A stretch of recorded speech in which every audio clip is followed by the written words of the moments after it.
Look right here, LeBron James working his magic again. I'll put it that way. Guess working his magic. Anyways, what's good, y'all?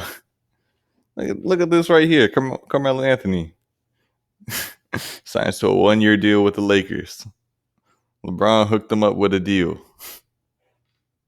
So let's check this out. Should the Lakers be favorites over the Nets to win the championship next year? No, they shouldn't. They have a legitimate answer now. They have 3 different kinds of cats, but they shouldn't be favored to beat the Nets.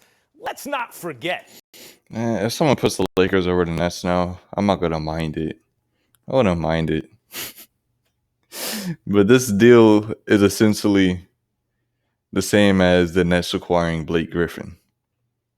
That's the same as what it is. Because you don't need, both of them are pretty much old, out of their prime, as opposed to the other 3 on each team. So I think it balances out. Pretty much it just comes down to who are the role players on the team. And will the role players show up? Joe Harris. But anyways. That the Nets were humiliating the eventual champions. The Bucks were getting crushed.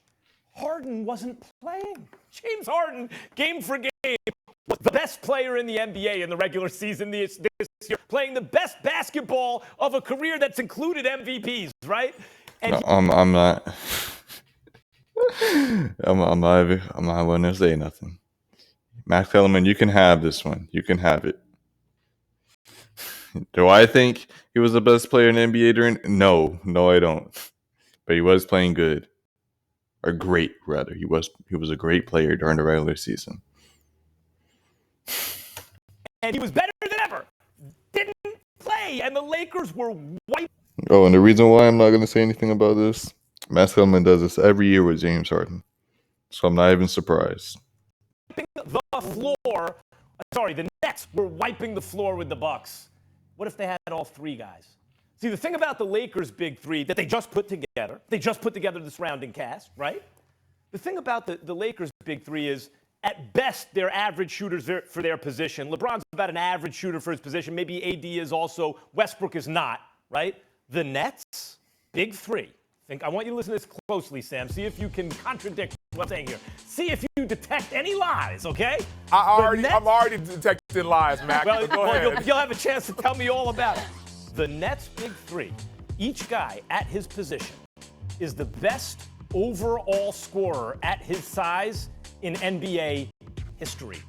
All 3 guys can score in more ways at a higher level than anyone who ever lived at their size. All 3 guys. It's too much shooting against a team that doesn't have enough. I mean, Jordan's taller, like an inch taller than Harden. You're going to be like, oh, at their size, okay. Kyrie, it's debatable. You could put Steph over Kyrie as a scorer, honestly.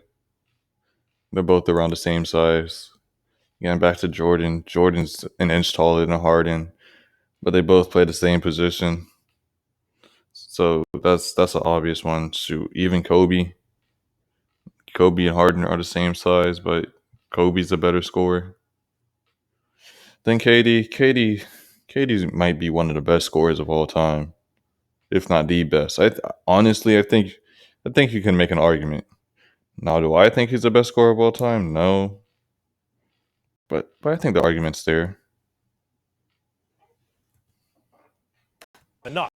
Lakers did great in the offseason, not enough to take over the number 1 slot preseason from the Nets. 2 of the top 10 scorers in NBA history now, though. Yeah, Carmelo Anthony once upon a time. And by the way, Carmelo was useful. No. Carmelo is a top ball hog in NBA history. A top ball hog. Don't get me wrong. He can score. That's all he could do. I think they showed a game. This man Carmelo had like 62 points and 0 stats everywhere else. And I need to see that game. Ain't no way you got 0 rebounds, 0 assists, 0 steals.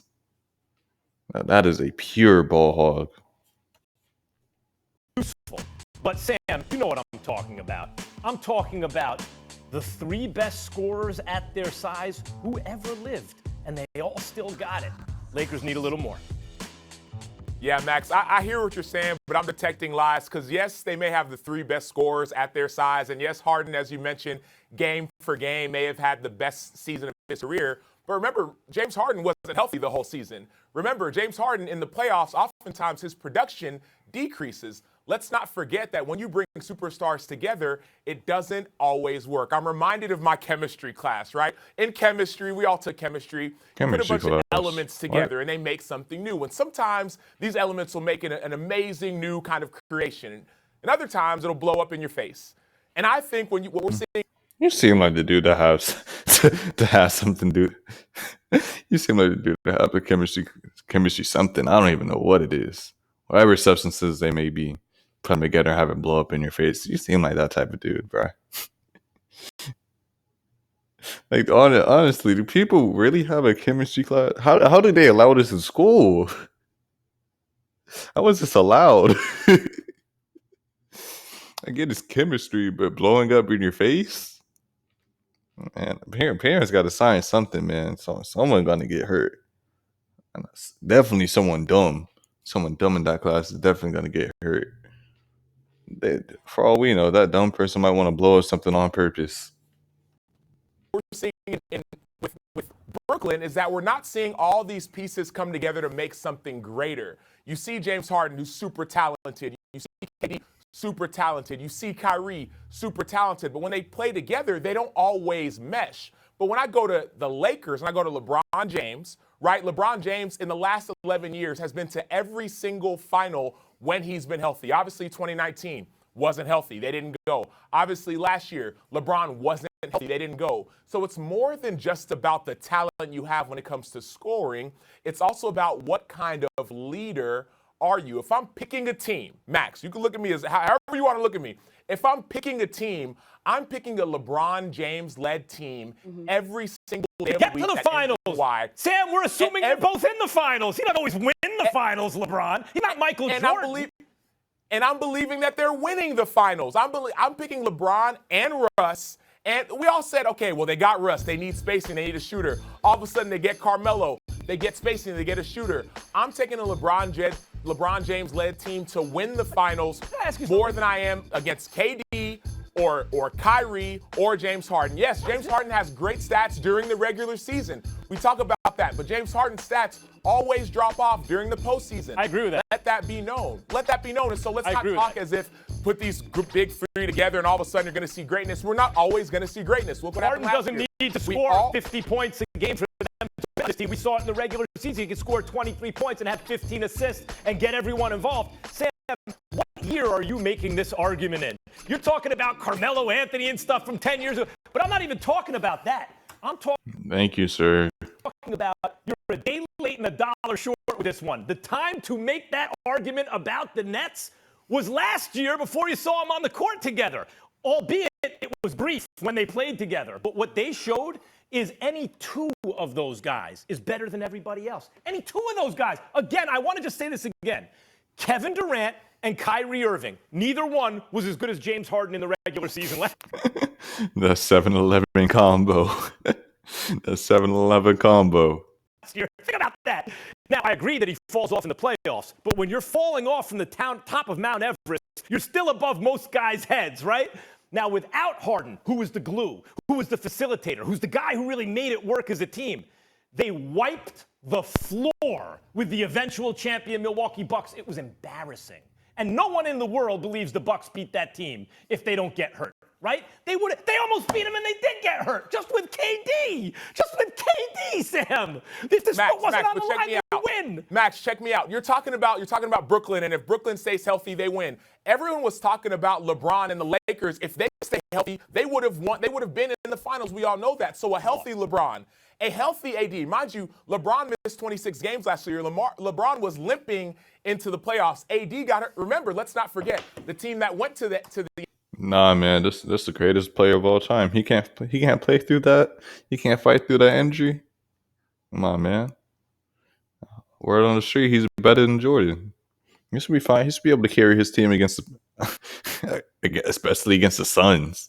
He should be able to carry his team, you know, rather than giving up on his team, being the leader.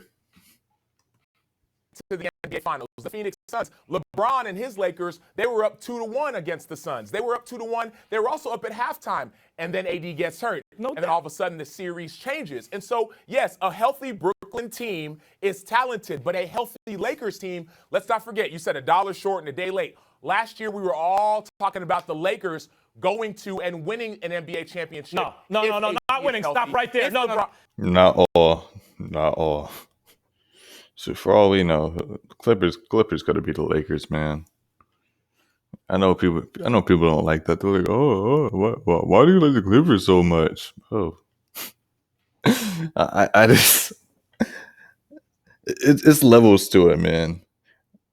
I think LeBron, out of all the teams he'd go up against in the Western Conference, he's not trying to see the Clippers. He's not trying to have any smoke from the Clippers. So even that first season before the bubble, Clippers are beating them every single game, man. I think they finished off 2-2. I think one of those games were in the bubble, but still. And then you had that one play where Patrick Beverly clamped up LeBron. LeBron couldn't take the game-winning shot.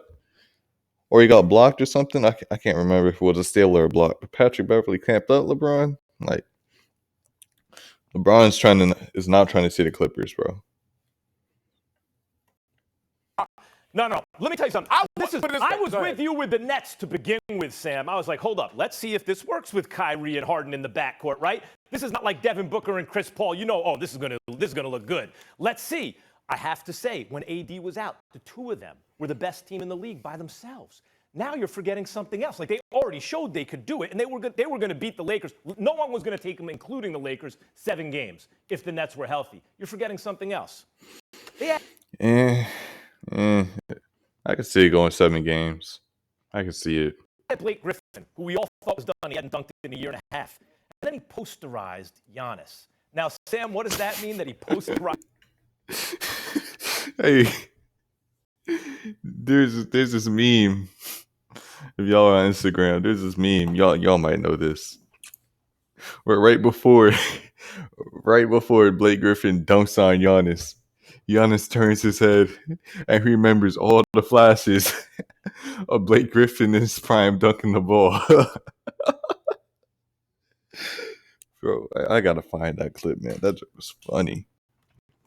Surprise, Giannis. Blake Griffin's game was never he's gonna kill you from the outside, dazzle you with footwork. If that dude is posterizing Giannis, that means he physically got it. Blake Griffin is the number 4 on that team. Thanks for watching. Which is why I compare him to Carmelo Anthony. Both of them are out their primes. Both of them are number 4.